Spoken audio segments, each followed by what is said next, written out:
সুভাষচন্দ্র বসুর ১৩০তম জন্মদিবসে আমরা দেশপ্রেম দিবস পালন করার লক্ষ্যে এখানে সমুদ্র স্কোয়ারে নেতাজি সুভাষচন্দ্র বসুর যে মর্ম মূর্তি রয়েছে তার সামনে মিলিত হয়েছি। আমি শুরুতেই তার স্মৃতির প্রতি শ্রদ্ধা জানাই। এটা আমাদের স্বাধীনতা আন্দোলনে একটা কোনো নিদর্শন নেই যে নেতাজি সুভাষচন্দ্র বসুর মতো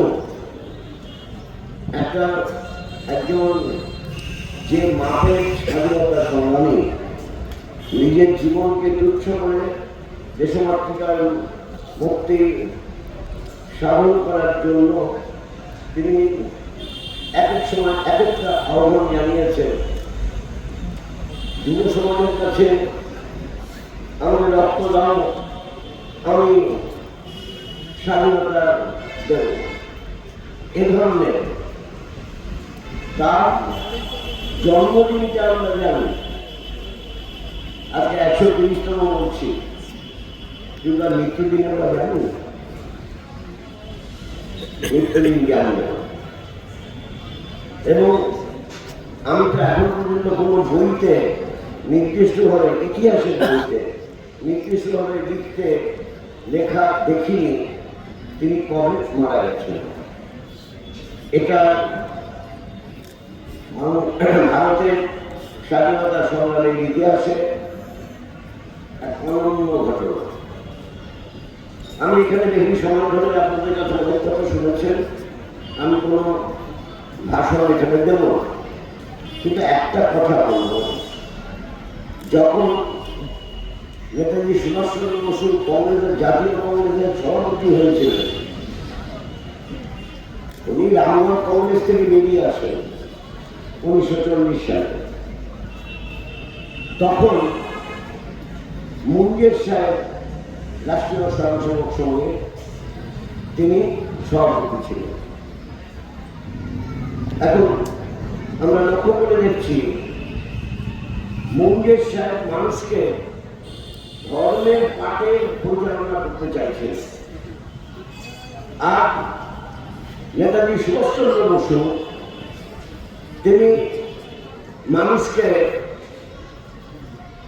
অসাম্প্রদায়িক দৃষ্টিভঙ্গিতে বিচার করে সাম্প্রদায়িক সম্প্রীতির মহান মেলবন্ধন তৈরি করার লক্ষ্যে পথ চলছে। সাধারণ চাকরির যে ব্যাপার, কলকাতা কর্পোরেশন তখনকার দিনে বাড়িতে বাড়িতে জল পাইপে পৌঁছল না। কলকাতা শহরে এখন ১৪৪টা ওয়ার্ড, তখন ছিল ৪০টা ওয়ার্ডের কলকাতা কর্পোরেশন।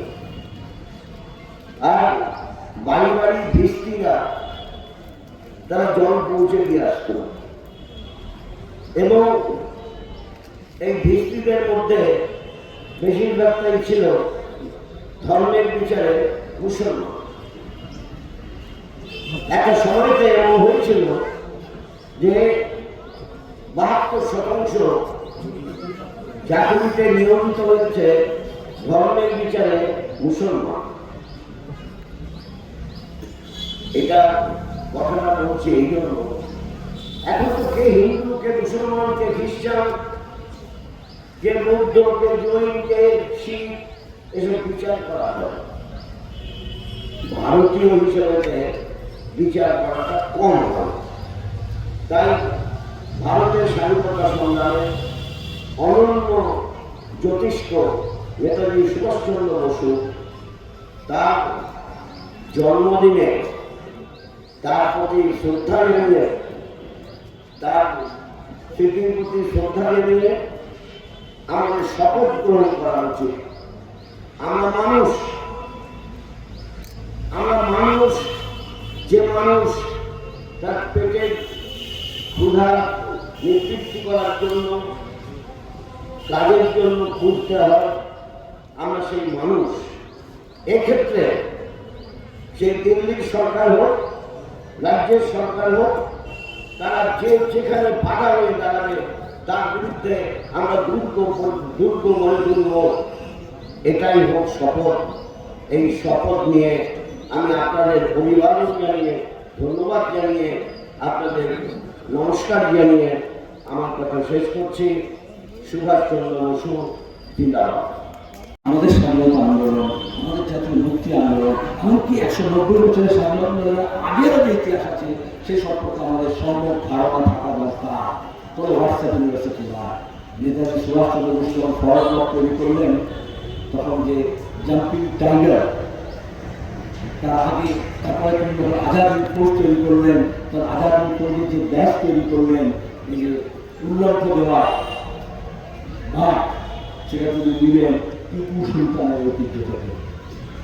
এখন তো কর্ণাটকের টিপু সুলতান বললেন বিজেপিরা হয়ে যাবে, এটা আমাদের ইতিহাসের ধাপ। তিনি বলছেন যে এই যে মুসলমান শাসন বলা হয়, মুসলমানরা বলে আর ব্রিটিশরা শিখিয়েছে, আমরা অনেক সময় বলি এটা মুসলমান শাসন না, সে মুঘল হোক বা বাংলার নবাব হোক, তারা যখন রাজ্য শাসন করেছে তাদের আমির ওমরা, তাদের সব যা হয় মন্ত্রী শান্তি সেনাপতি, উদাহরণ দিয়ে তিনি বলেছেন সেগুলো তখন তো হিন্দু আছে। পলাশিতে যখন ব্রিটিশ ফৌজের কাছে সিরাজউদ্দৌলা হেরে গেল, তখন ভুললে চলবে না তার সেনাপতি ছিলেন হিন্দু। সুতরাং ওটাকে মুসলমান সরকার করে আরএসএস করে যেটা মুসলমান শাসন থেকে ব্রিটিশরা মুক্ত দিয়েছে, সেই জন্য আমরা ব্রিটিশের পক্ষে গোলামি করবো। কিন্তু নেতাজি সুভাষচন্দ্র ব্যাপারে স্পষ্ট ধারণা ছিল বলে, এমনকি ভাষা সম্পর্কে জনগণ মনোধিনায়ক যে আমাদের জাতীয় সঙ্গীত জানি এত সব ডিসকাস করা হয়, তাতে এত বেশি সংস্কৃত শব্দ এবং তৎসম শব্দ আছে। নেতাজি সুভাষচন্দ্র বসুর ভাষা সাবলীল, খেতে খাওয়া মানুষ, সাধারণ মানুষের হবে, যেটা হচ্ছে হিন্দুস্তানি ভাষা হবে। এই ভাষা বিষয় হচ্ছে না, পক্ষ আছে না, তারা তো বেড়ে যাবে। কিন্তু নেতাজি সুভাষচন্দ্র বসু আইএমএতে জনগণকে যখন গ্রহণ করলেন, তখন তার হিন্দুস্তানি ট্রান্সলেশন করে, যেখানে সংস্কৃত শব্দ থাকবে না, কিন্তু সাধারণ মানুষের যেটা আর বইচালের যে ভাষা আছে সেই শব্দগুলোকে দিয়ে জনগণ গানটাকে অনুবাদিত করবেন মানুষের জন্য, সাধারণের জন্য। এবং এই জন্যই যারা সমাজের উত্তরার লোকজন আছে, ব্রাহ্মণ সরকার লোকজন যারা, তারা সুভাষচন্দ্র বসুকে দেখতে পারেনি, কারণ তিনি বাংলার মানুষের কথা উপরে নিয়ে আসার চেষ্টা করেছিলেন। নেতাজির জীবনের বহু ঘটনা আপনারা জানেন, আপনাদের কাছে চর্চিত আছে।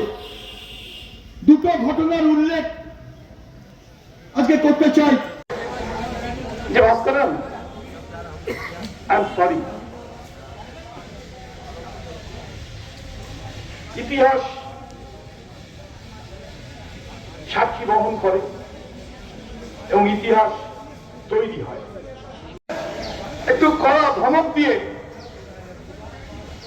কোন একটা নোটস তিনি দিচ্ছিলেন, তার বিয়ে ভাস্করণের একটু অসুবিধা হচ্ছিল, তো তারপরে